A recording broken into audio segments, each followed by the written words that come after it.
The white bellflowers on the steps of St. Mary's Church were still damp with morning dew, looking exceptionally pure under the June sunshine. My son, Julian Vance, stood by the heavy oak doors, his hand lightly resting on his bespoke charcoal grey Tom Ford suit, blocking my path, with a mixture of polite resolve and subtle panic. "Mom, you weren't invited," he said, his voice dropping into that low, well-calibrated tone he usually reserved for apologizing to clients at his Manhattan investment firm. "Chloe felt your outfit would ruin the aesthetic of the wedding photos. The theme is sage green and cream. Black just doesn't fit." I looked down at my dress. It was a vintage Chanel haute couture piece, a deep, matte onyx silk that absorbed the light rather than reflecting it, paired with a string of South Sea pearls that my late husband had bought me at a Sotheby's auction 20 years ago. To anyone with a modicum of taste, it was an homage to quiet elegance. To Julian and his fiancée, Chloe Miller, it was an act of non-compliance. "The aesthetic," I repeated, the word rolling off my tongue like a piece of overcooked steak. I didn't raise my voice.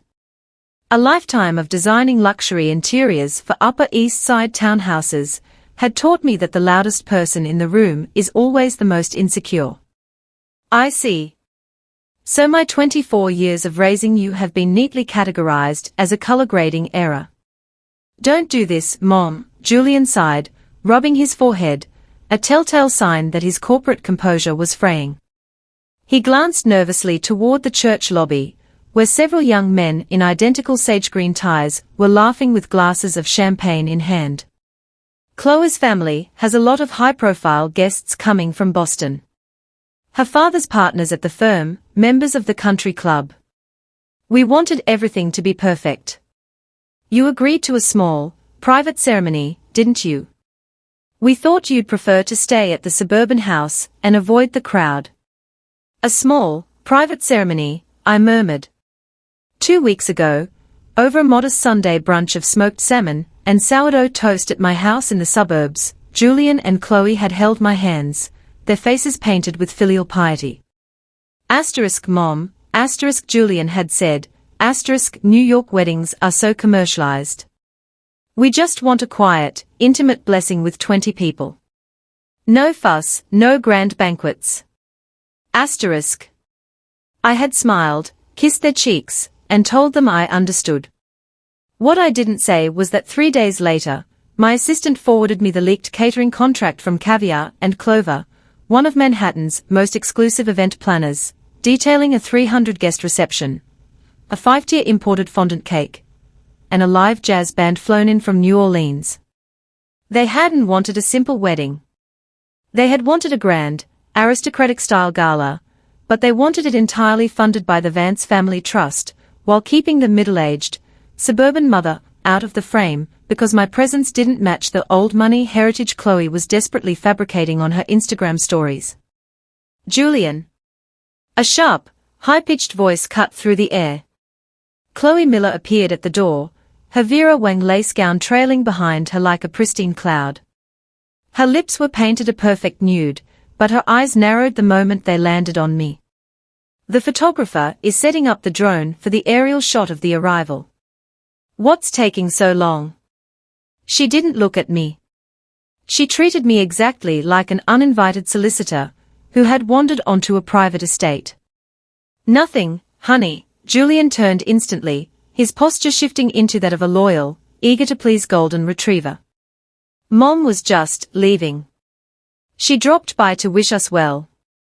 Chloe flicked her wrist, adjusting her 4-carat Tiffany diamond ring, a ring whose down payment had mysteriously cleared from Julian's account the day after his annual trust allowance was distributed. "Great. Tell her thanks. But the caterers need the final clearance on the champagne tower, and the Miller family seating arrangement is a bit tight. We don't have extra plates." She turned on her heel and glided back into the church, her silk tulle veil catching the wind. Not once did she address me as Mrs. Vance or Mom. To her, I was just a ghost from Julian's less glamorous past, a piece of old furniture that didn't fit into her new, minimalist luxury lifestyle. Julian looked back at me, his eyes pleading. Please, Mom. Just for today. I'll take you out for dinner next week. Just the two of us at Le Bernardin. My treat. Your treat, I echoed, feeling a cold, sharp amusement settling deep in my chest. I looked at my son. I looked at the sharp lines of his jaw, the expensive haircut, the way he carried himself with the unearned confidence of a man who believed the world owed him everything. He truly believed he had built this stage himself. He truly believed that the Ivy League degree, the Manhattan apartment, and this six-figure wedding were the fruits of his own brilliant labor. He had forgotten whose signature was on the tuition checks. He had forgotten whose credit history secured his lease on Park Avenue. And most importantly, he had forgotten who held the ultimate power of attorney over the very ground he was standing on. You don't need to apologize, Julian, I said, offering him a calm, professional smile, the exact same smile I used when a client insisted on putting a neon sign in a Gothic Revival library. It's your wedding. It should be exactly what you and Chloe deserve. Thanks, Mom. I knew you'd understand, he said, visibly relieved, his hand dropping from the door, as he reached out to give my shoulder a quick, transactional pat. I'll call you on Tuesday. Have a wonderful ceremony, darling, I whispered. I turned around, my black Chanel dress rustling softly against the white bellflowers. I walked down the stone steps of the church, my heels clicking in a steady, unhurried rhythm against the pavement. The valet brought around my Mercedes-Benz E-Class. I got into the driver's seat, adjusted the rearview mirror, and looked at the church one last time. The heavy oak doors were closing, shutting out the rest of the world, creating a perfect, exclusive sanctuary of vanity. I reached into my Hermes Birkin bag, pulled out my phone, and tapped the screen. There were no tears in my eyes, no tightness in my throat. My heart rate was a steady 70 beats per minute. I scrolled through my contacts until I found the number for Evelyn Brooks, the senior vice president of the private banking sector at Manhattan Trust. I started the engine. The smooth hum of the car filled the cabin as I pulled out into the New York traffic, heading away from the church and toward the city.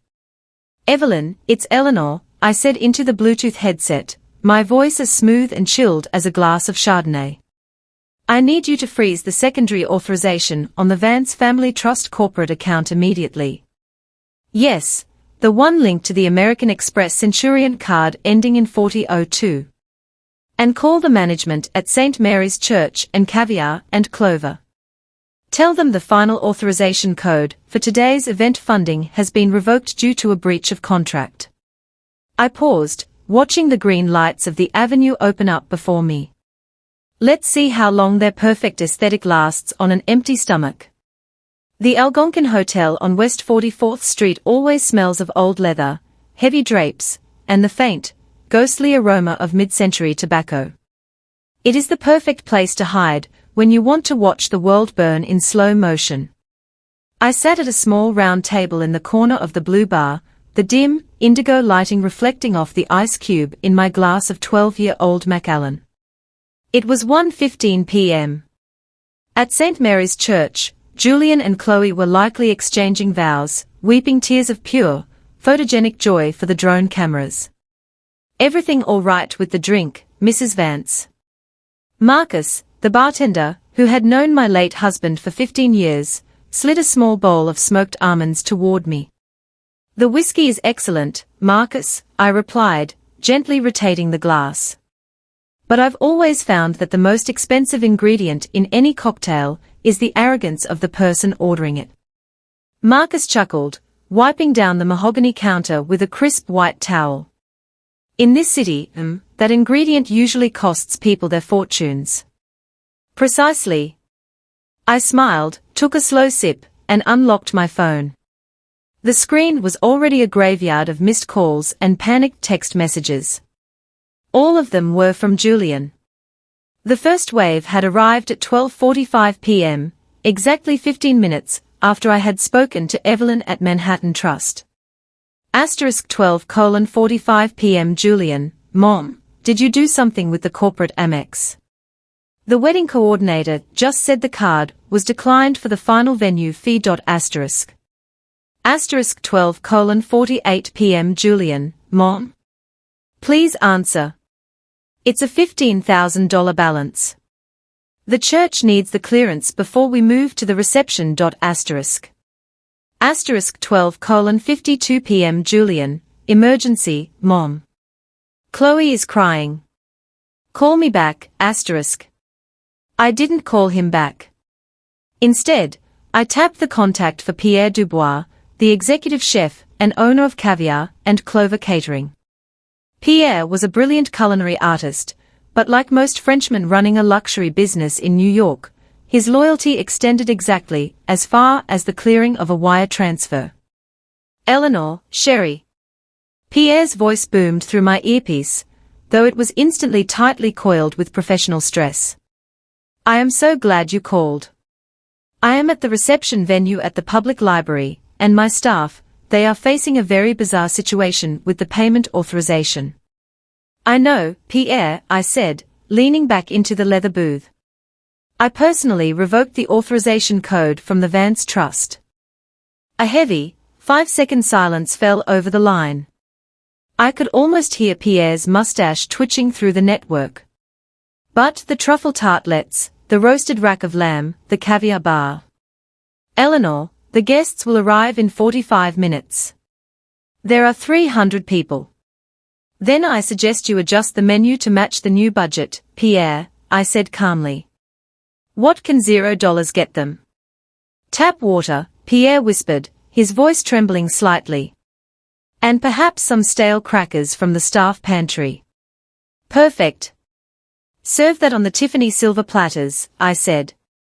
And Pierre, if my son or the Miller family offers you a personal credit card, please remind them of your strict company policy regarding new clients without verified credit limits in Manhattan. I believe your minimum security deposit for a weekend gala is $50,000, paid 48 hours in advance. $55,000, actually, Pierre caught on quickly. He was an old friend. He knew exactly how much I had invested in Julian's lifestyle, and he knew how Chloe had treated my assistant during the menu tastings. And we require a certified bank check. Ah, Eleanor, you are a very dangerous woman when you hold a glass of scotch. I am merely a business woman adhering to the strict terms of a dissolved partnership, Pierre. Enjoy your afternoon. I hung up and checked my watch. 1:30 p.m. The next call came from the floral designer, a lovely but fragile young man named Sebastian, who had spent 3 days arranging 5,000 white roses and imported Dutch hydrangeas across the Grand Hall of the New York Public Library. Mrs. Vance, oh my God, Sebastian gasped, sounding as though he were hiding in a supply closet. The event coordinator just told us the master account is locked. My team is currently standing on ladders holding the main floral arch over the sweetheart table. Do we take it down? Did you receive the secondary deposit from the Miller family, Sebastian? I asked, checking my manicured nails. No.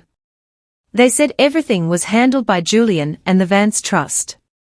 Chloe told me her father was overseeing the aesthetics, but your son was handling the logistics. Logistics is a very grand word for using his mother's money, I noted dryly. Take down the roses, Sebastian. Keep the hydrangeas, they fade quickly anyway. If they want flowers, tell them the public park outside has some lovely dandelions. You're serious, Sebastian breathed, a mix of horror and profound respect in his voice. We are packing up the trucks. Have a lovely weekend, Sebastian. Send the cancellation fee bill directly to Julian's Park Avenue address. As I placed the phone back on the table, it began to vibrate violently again. This time, the caller ID showed Chloe Miller. The princess of minimalist luxury was breaking protocol. She wasn't delegating anymore. I let it ring until the very last second, then casually slid the bar to accept the call. I didn't say a word. I simply waited. Eleanor. Chloe's voice shrieked through the line, completely stripped of its soft, aristocratic Boston accent. She sounded like a seagull fighting over a piece of discarded garbage on a pier. What the hell is going on? The valet service at the library just refused to park my father's partner's cars because the corporate account is frozen. The band is packing up their instruments. Julian is in the bathroom having a panic attack. Good afternoon, Chloe, I said, my voice maintaining the gentle, soothing rhythm of a high-end real estate agent. I hope the ceremony was beautiful. Did the black Chanel dress look as out of place in your memory as you feared?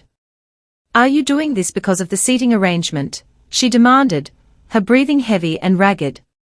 Are you seriously ruining my wedding, the most important day of my life, over a stupid color palette?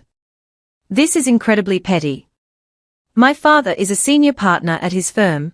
Do you know the kind of people who are walking into an empty hall right now?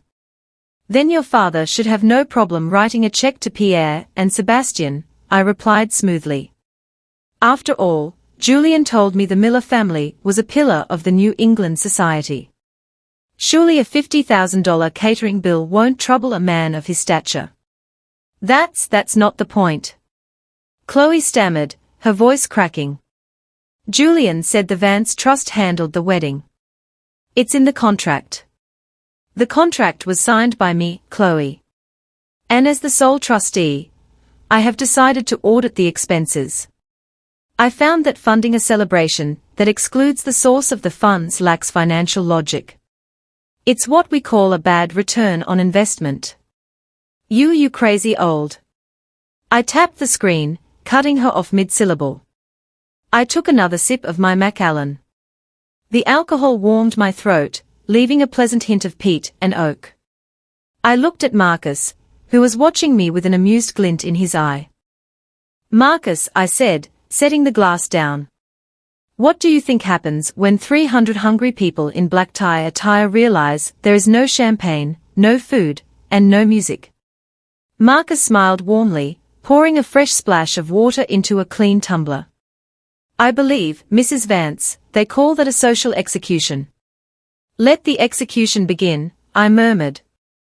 The Grand Hall of the New York Public Library is built of white Vermont marble, designed to amplify the whispers of scholars.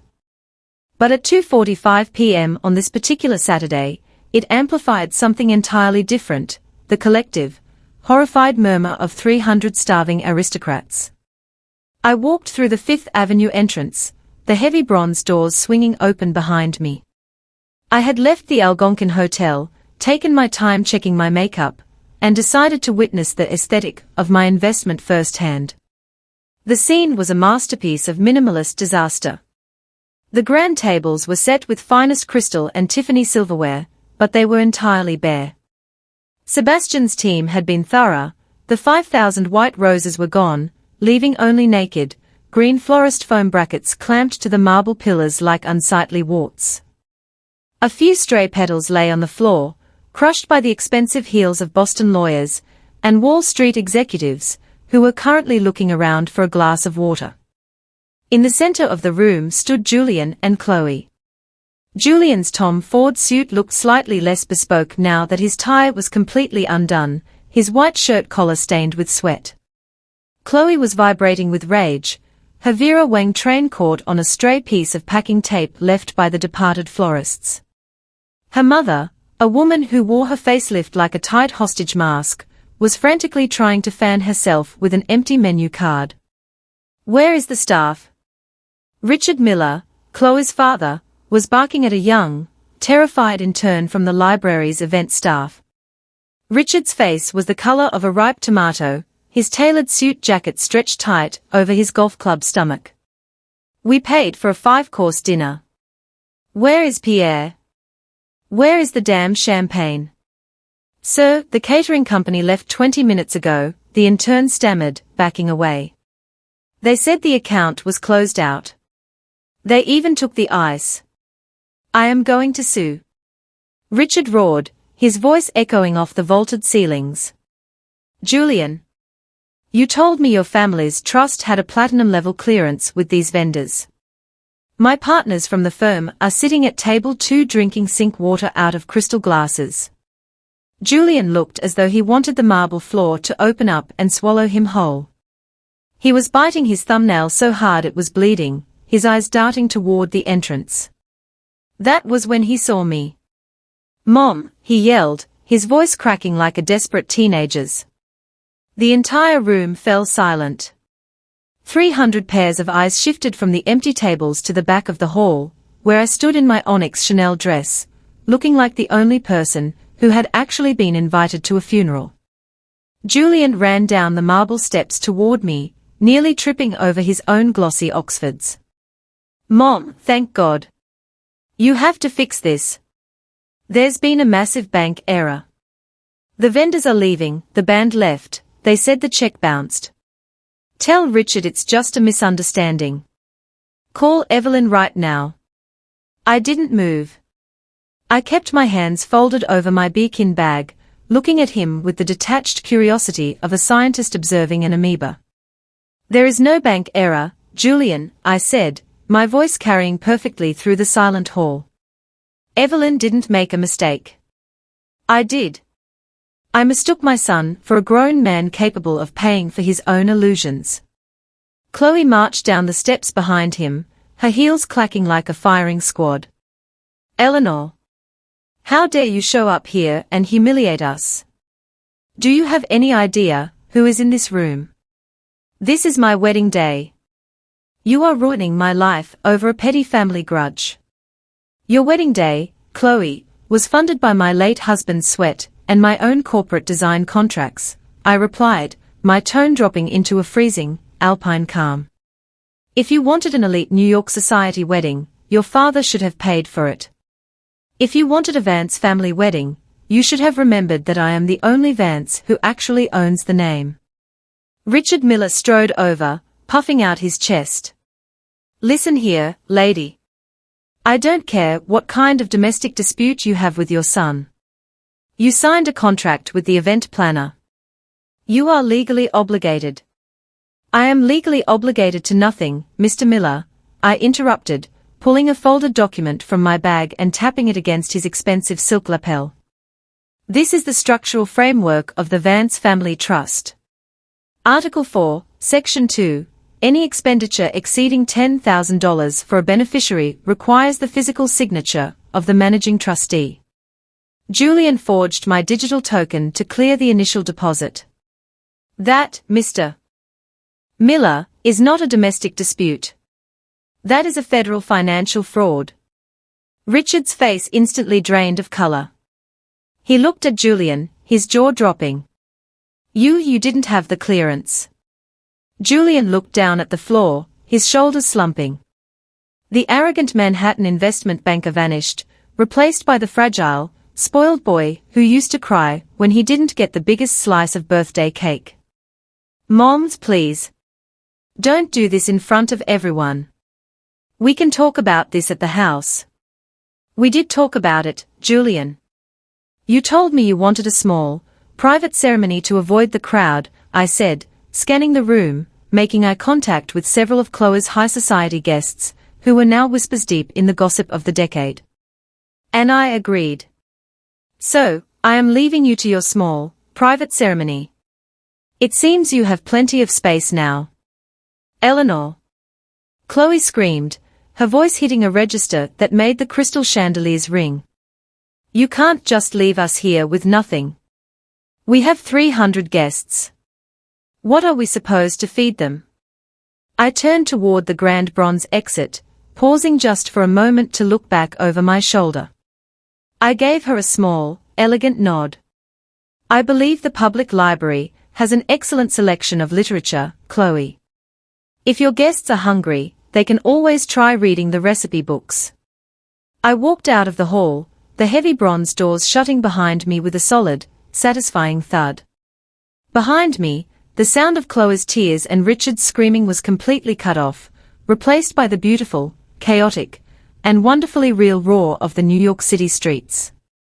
The drive back to my suburban estate in Westchester was peaceful. The sky was turning a bruised, twilight purple, and the air smelled faintly of approaching rain. By 6 p.m., I was sitting in my conservatory, a pair of Japanese iron shears in my hand, carefully deadheading the fading blooms of my purple violets. The silence of the house was a luxury I had earned through 24 years of enduring Julian's messy growth and his father's loud ambitions. But that silence was broken every 3 minutes by the buzzing of my phone on the slate table. Julian hadn't stopped calling. The voicemails were transitioning from desperate pleading to angry rationalization, and finally, to full-blown panic. I picked up the phone, not to call him back, but to open my banking application. "Let's clean up the remaining weeds," I whispered to the violets. Julian lived in a stunning 2-bedroom loft on Park Avenue. He loved telling his colleagues at the firm that he bought it right before the market spiked. What he conveniently omitted from his narrative was that the $300,000 down payment came directly from my design firm's retirement liquidation, and the monthly maintenance fees, totaling $4,500 a month, were automatically billed to my secondary corporate account as a consulting expense. With 3 taps on my screen, I cancelled the automatic payment for the upcoming quarter's building maintenance, the premium garage parking space on 34th Street, and his corporate health insurance supplement. In America, your elite status doesn't disappear with a dramatic shout, it disappears with a series of automated emails from a property management software. At 7:15 p.m., the phone rang again. This time, it wasn't Julian. It was Richard Miller. I answered, placing the phone on speaker while I continued to trim the stems of my plants. "Eleanor," Richard's voice sounded old, deflated, and stripped of the bluster he had used at the library. "We need to talk. Rationally. As parents." "Richard," I said, my voice smooth. "I didn't think you'd have time to talk. Aren't you still helping Chloe explain to your managing partners why the wedding dinner consisted of stale crackers and tap water?" A heavy sigh came through the speaker. "The wedding is a disaster. It's over. Half the guests left before 4 o'clock. Chloe is checked into the Carlisle Hotel, crying so hard she needs a doctor. But this document you gave me.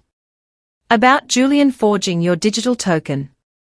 Are you actually going to report it to the authorities? Forgery is a crime, Richard.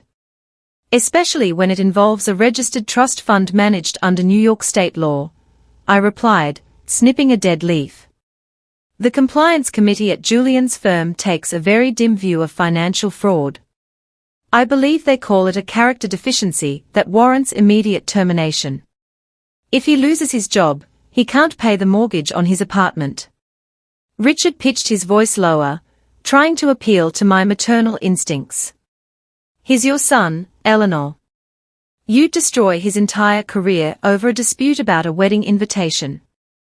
"No, Richard. I am destroying his illusion of security because he used my love as a credit card with no limit," I said, my voice dropping into a chilly, precise register. "And let's be honest, you didn't call to save Julian's career.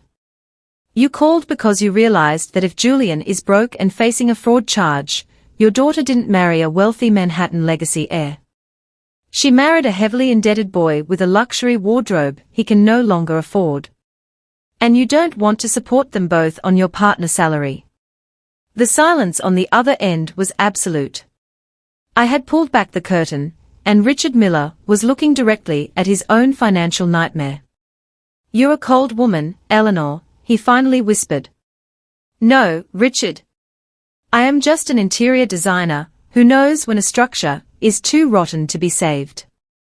Good night." I ended the call. Almost instantly, a text message from Julian popped up. It was a screenshot of an email he had just received from the Park Avenue Building Management. "Dear Mr. Vance, we note that the secondary authorization for account 4002 has been revoked. Please provide an alternative payment method for the July maintenance fee of $4,500 by Monday morning to avoid a late penalty and suspension of garage privileges. A minute later, Julian's voice note arrived. He was crying, his voice thick and broken, the sound of Manhattan traffic roaring in the background. Mom, please. Chloe won't even speak to me. Her father told her to stay at the Carlyle. The hotel card I used for her room just got declined because my credit limit dropped. Mom, I'm standing outside the apartment. They won't let me park my car in the building garage. Please, Mom. I'm your son. You can't leave me on the street. I looked out the window of the conservatory. The rain had finally started, heavy drops drumming against the glass panels, creating a solid wall of water between my house and the rest of the world. Julian was isolated. The high society friends, the demanding in-laws, the beautiful fiancée, they were all stripping away from him, leaving him exactly as he was before I built his kingdom, naked, vulnerable, and completely dependent. I didn't reply to the message. I turned off the conservatory lights, locked the doors, and walked up the stairs to my bedroom, leaving the phone downstairs in the dark. The siege was over. The total collapse was scheduled for tomorrow morning. The Sunday morning sun in Westchester was blindingly bright, reflecting off the wet lawn like thousands of shattered diamonds. I was sitting at the mahogany dining table, a cup of Earl Grey tea steaming beside my iPad, when the heavy brass knocker on my front door began to slam violently. I didn't get up. I simply waited for Martha, my housekeeper, to open the door. A moment later, Julian and Chloe burst into the dining room.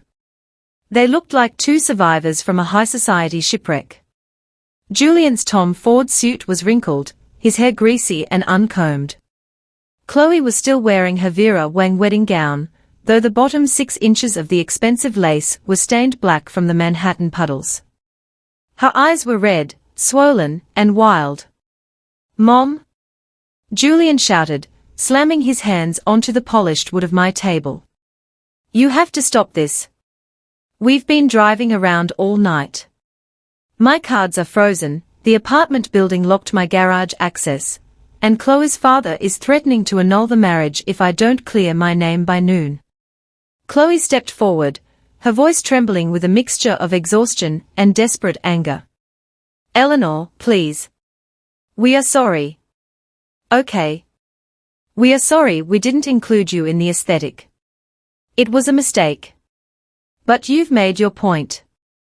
You've humiliated us in front of everyone who matters. Now call the bank and fix this."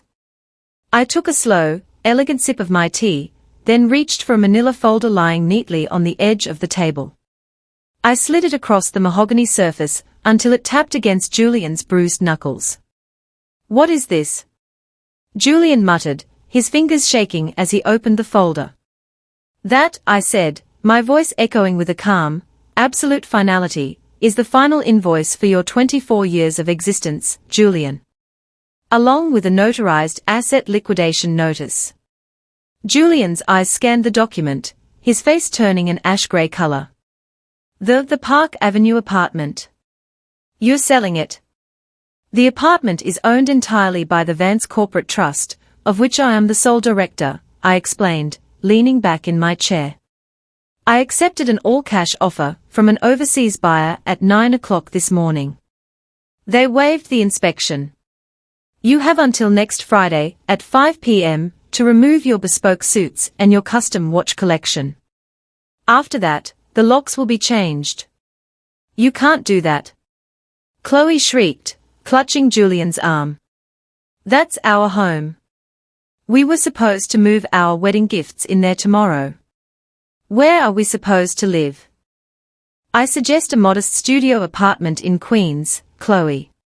The aesthetic there is very authentic," I replied smoothly. "Mom, please." Julian fell to his knees beside my chair, burying his face in his hands, finally breaking down into the ugly, ragged tears of a child who realized his safety net had been shredded. "I'm your son. How can you hate me this much?" I reached down, gently but firmly lifting his chin, so he had to look me in the eyes. There was no hatred in my heart, only the cold, sterile clarity of a completed renovation. I don't hate you, Julian. If I hated you, I would have let you continue living this lie until you were 40, completely incapable of surviving without my signature, I whispered. But you chose to stand on the steps of St. Mary's Church and tell me I didn't fit into your world. You wanted to be a self-made Manhattan elite, free of your suburban mother. I am simply granting your wish. From this moment on, you are entirely self-made. And the forgery charge? Chloe asked, her voice dropping into a horrified whisper, as she looked at her weeping husband. Are you going to put him in prison?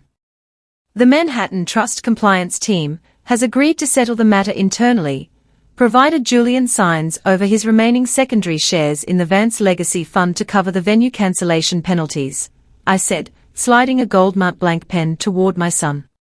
Sign the paper, Julian. Secure your freedom from my terrible aesthetic. Julian looked at the pen, then at me. He knew there was no room left for negotiation. His hands shook violently as he unscrewed the cap and signed his name at the bottom of the liquidation deed. When he finished, I took the pen back, closed the folder, and stood up. Martha will show you to the door, I said, not looking back as I walked toward the glass doors of the terrace. I have a flight to catch. Asterisk, asterisk, asterisk. 3 days later, I was sitting on the sun-drenched balcony of a small boutique hotel overlooking the rolling hills of Tuscany. The air smelled of rosemary, warm terracotta, and freedom. My phone lay on the table beside a glass of perfectly chilled white wine, completely silent. I had blocked Julian's number, Chloe's number, and Richard Miller's office line. My lawyers would handle the closing of the Park Avenue loft. My real estate agents would handle the sale of the Westchester estate. I took a deep breath, feeling the tension that had held my shoulders tight for 24 years finally melt away into the Italian breeze. Julian would survive. He would learn how to pay a utility bill, how to budget for a grocery run, and how to look a woman in the eye without a Platinum Trust card in his wallet. Or perhaps he wouldn't. But that was no longer my design project. I picked up my glass, tilting it toward the golden Italian horizon. To the perfect aesthetic, I murmured, taking a long, sweet sip of my own hard-won life.